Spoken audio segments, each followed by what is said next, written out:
Oi, gente, como vocês estão? A paz do Senhor a todos. E hoje mais um devocional para a honra e glória do Senhor. E a palavra que Deus nos dá hoje está em Crônicas, capítulo 13, versículo 14, que fala sobre a arca é depositada em casa de Obed-Edom. Então Deus ele mostra, né?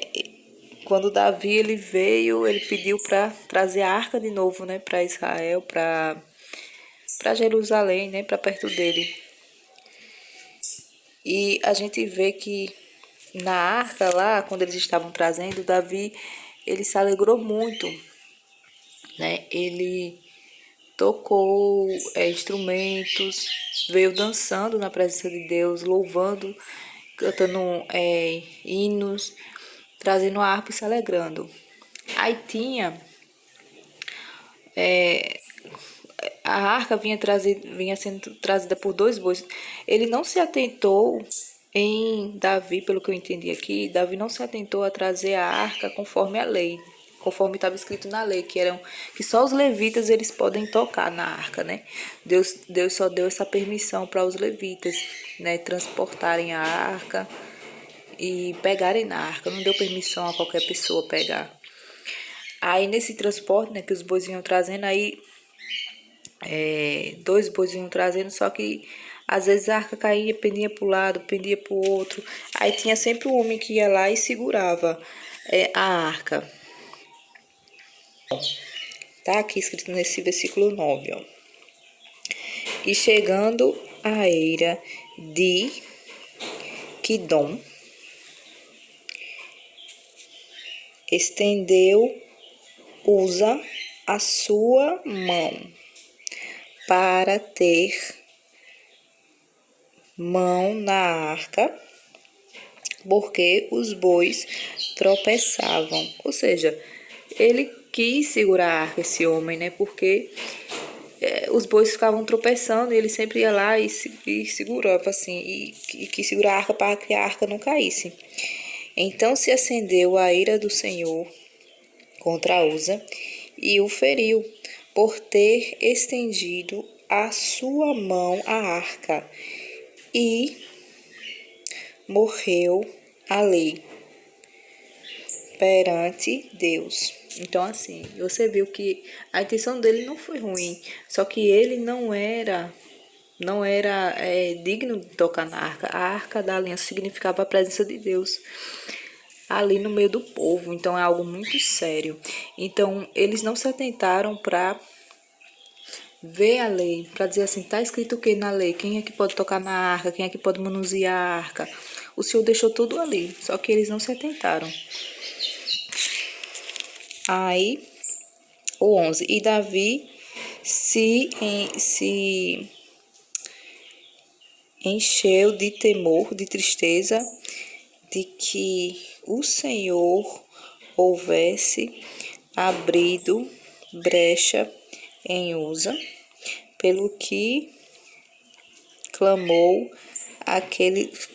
chamou aquele lugar Pérez Uza até o dia de hoje.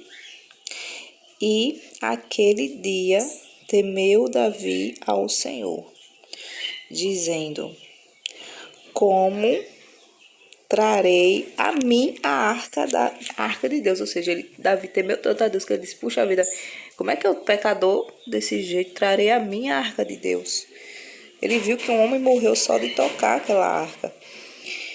Aí o 13. Pelo que Davi não trouxe a arca a si, ficou com medo, a cidade de Davi, porém a fez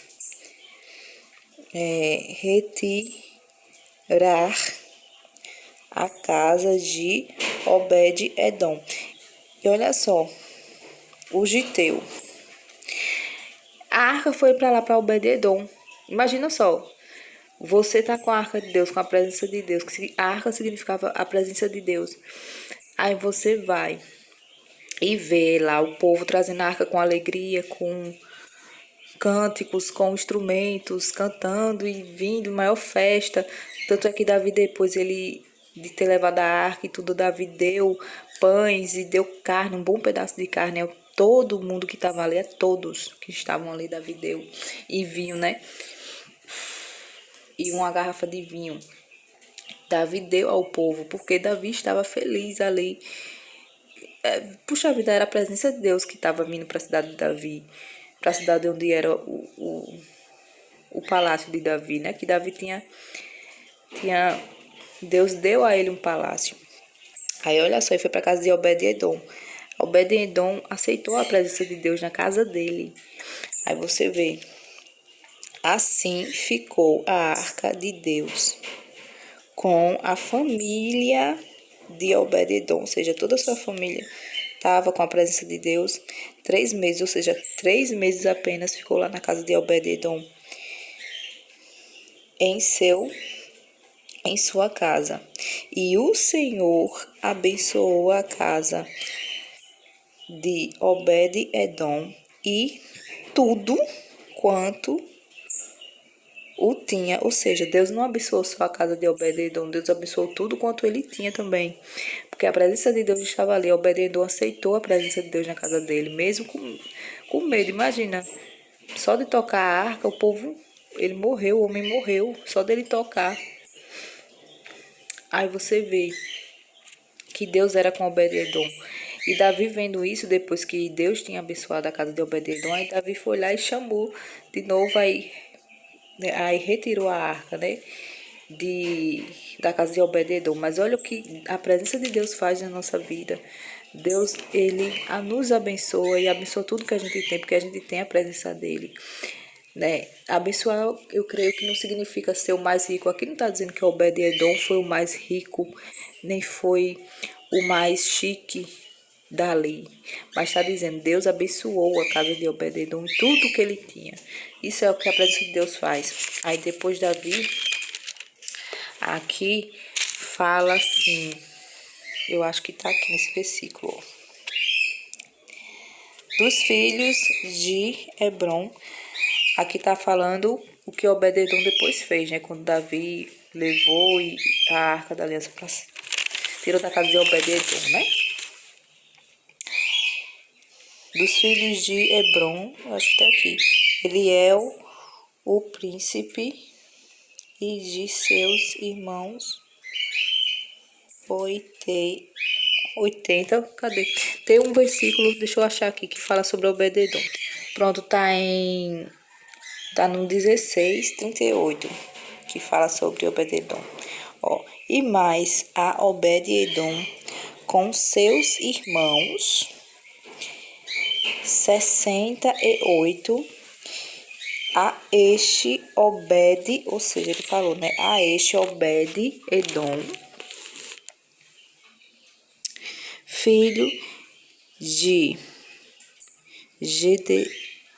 Gedutus, eita nome, filho desse homem aqui, Geduntum, e a Oza, colocou, né, ordenou por porteiros, ou seja, Davi ordenou por porteiro da arca, lá, né, onde a arca vai ficar, Obed-edom. Obed-edom iria ainda ficar guardando a arca.